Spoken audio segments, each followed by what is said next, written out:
Good afternoon guys.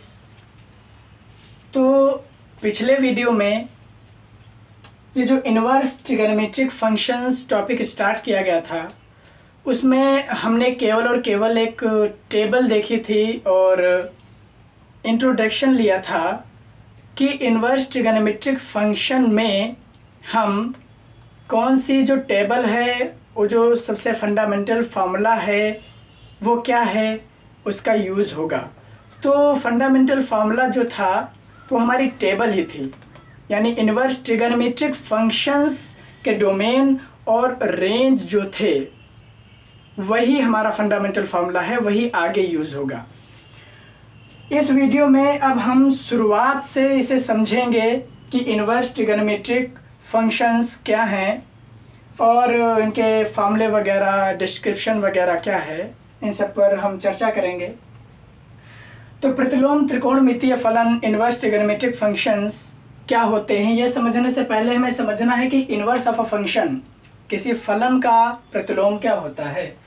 तो जैसे हमने यहाँ पर लिख दिया है कि फलन का प्रतिलोम, if a to b is a 1:1 function, then its inverse is defined as b to a।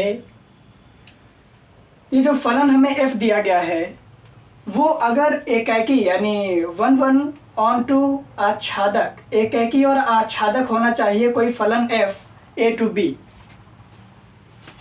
केवल और केवल इसी कंडीशन में इस फंक्शन का या किसी भी फंक्शन का इन्वर्स प्रतिलोम पॉसिबल है। अगर ऐसी कंडीशन नहीं है तो फलन का प्रतिलोम पॉसिबल नहीं होगा। यानी हमें फलन दिया गया है वह एकाकी और आच्छादक होना चाहिए, तभी इस फलन के इन्वर्स को, इसके प्रतिलोम को हम परिभाषित कर पाएंगे। फलन के प्रतिलोम का मतलब केवल और केवल इतना होता है कि कोई अगर फलन, कोई फंक्शन a to b दिया गया है जहाँ पर a क्या है, इस फलन का प्रांत, b क्या है, इसी फलन का परिसर। तो फलन एकाकी होना चाहिए, आच्छादक होना चाहिए, केवल और केवल तभी इस फलन का इन्वर्स प्रतिलोम संभव होगा। और इस कंडीशन में जब हम इस फलन के प्रतिलोम को परिभाषित कर पा रहे हैं तब इस फलन का जो प्रांत a था वो इसके इन्वर्स, इसके प्रतिलोम फलन का परिसर बन जाएगा। फलन का जो परिसर था वह इसके प्रतिलोम फलन का प्रांत बन जाएगा, जो कि नीचे लिखा हुआ है। फलन f का जो प्रांत है वो f इनवर्स का परिसर, f का जो परिसर है वो f इनवर्स का प्रांत बन जाएगा। तो ये मतलब होता है इनवर्स फंक्शन, यानी किसी फलन के प्रतिलोम का मतलब यही होता है।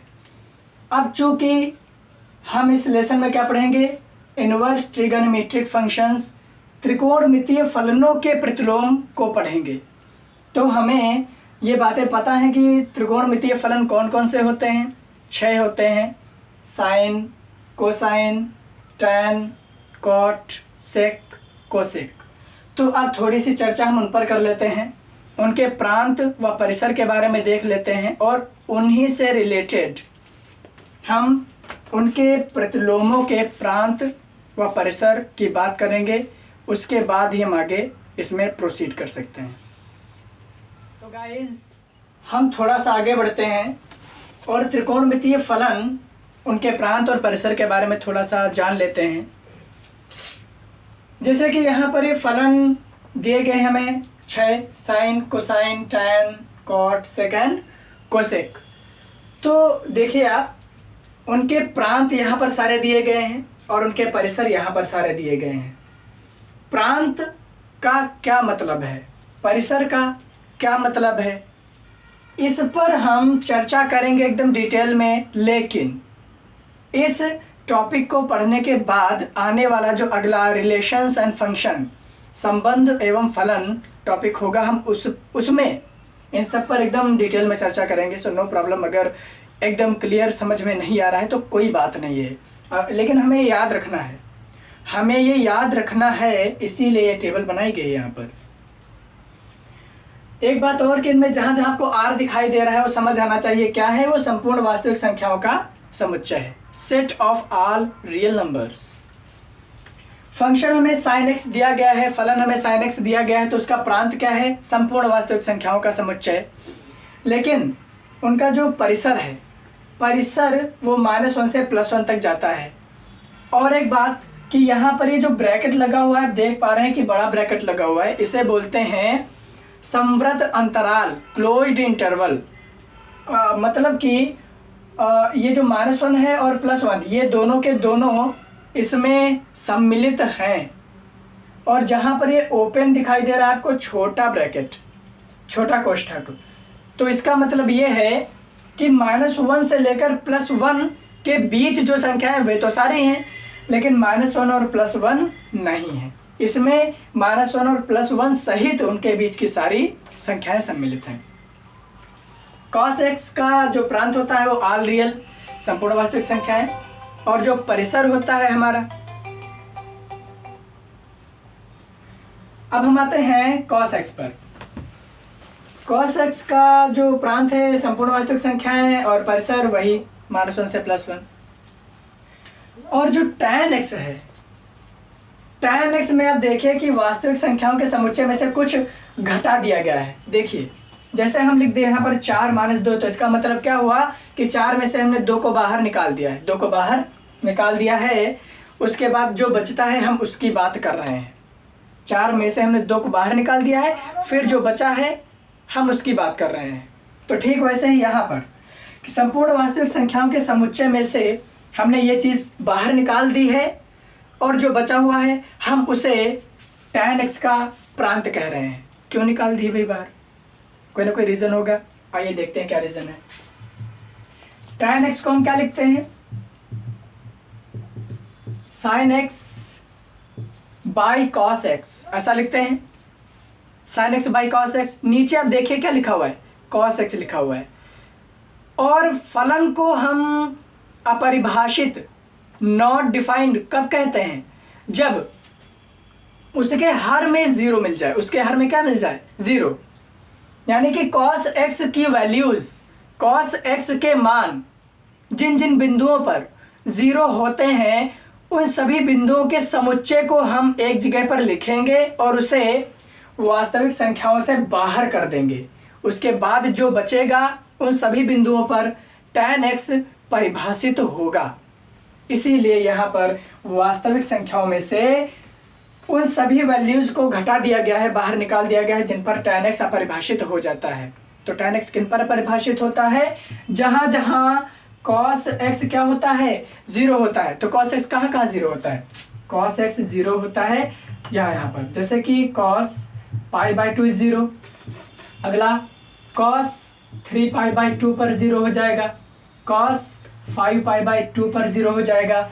तो आप देख पा रहे हैं कि π/2 का विषम गुणक जहाँ पर लग जाए वहाँ पर cos की वैल्यू 0 आ रही है। आप यहाँ पर देखिए π/2 का जो विषम गुणक यहाँ पर लिखा हुआ है वही तो लिखा हुआ है। ये जहाँ जहाँ पर आएगा, x की वैल्यूज जहाँ जहाँ पर ये रखी जाएंगी वहाँ पर cos x 0 देगा, और इन बिंदुओं का समुच्चय करके ये समुच्चय दिखाता है, और वास्तविक संख्याओं में से हम इसे बाहर निकाल देंगे, फिर जो बचेगा वो बन जाएगा हमारा tan x का प्रांत। और ये होता है हमारा परिसर, tan x का ये परिसर है। प्रांत के बारे में हमें थोड़ी सी अच्छी अंडरस्टैंडिंग अभी यहाँ से मिल जाएगी, लेकिन परिसर के बारे में थोड़ी सी कम मिलेगी।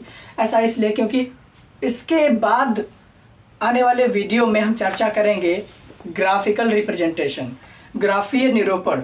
ग्राफ देखेंगे, उसके बाद हम समझ पाएंगे कि इन सब के डोमेन क्या हैं, रेंज क्या है। उसके बाद हम ये देखेंगे कि इन्वर्स फंक्शंस, प्रतिलोम फलनों के ग्राफ क्या हैं, उनके प्रांत क्या होंगे, उनके परिसर क्या होंगे, तब हमें एकदम अच्छे से समझ आ जाएगा। तो पेशेंस रखिए और हमारी बात को सुनते जाइए। हम यहाँ पर क्या बता रहे हैं, परिसर के बारे में ज़्यादा हम डिटेल में चर्चा नहीं करेंगे, आप प्रांत देख लीजिए। cot x क्या है? cot x को हम क्या लिखते हैं भाई? cot x को हम क्या लिखते हैं? cot x is equal to cos x और बटे में क्या आएगा? sin x। यहाँ पर आप देख पा रहे हैं कि हर में sin x दिया हुआ है, यानी कि sin x जहाँ जहाँ पर 0 होता है, अब उन चीज़ों को हम बाहर निकाल देंगे। तो sin x भैया कहाँ पर 0 होता है? वो 0 होता है n पाई पर, यानी कि sine 1 pi is 0, sine 2 pi is 0, sine 3 pi is 0, sine n pi is 0। ठीक है, तो साइन n पाई पर 0 होता है, तो हमने क्या किया है, r में से n पाई वाली वैल्यूज को हमने क्या कर दिया है, बाहर निकाल दिया है। सेक एक्स को भी हम वही लिखते हैं ना, 1 बाई कॉस एक्स, 1 बटे कॉस एक्स।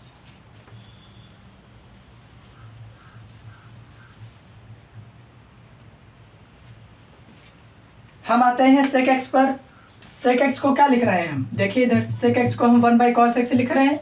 यहाँ पर भी तो वही बात है जो टैन के संबंध में थी, टैन के भी हर में कॉस आ रहा था, इसके भी हर में कॉस आ रहा है, यानी कि सेक और टैन दोनों का प्रांत एकदम समान होगा। तो बात कर रहे थे हम सेक एक्स की।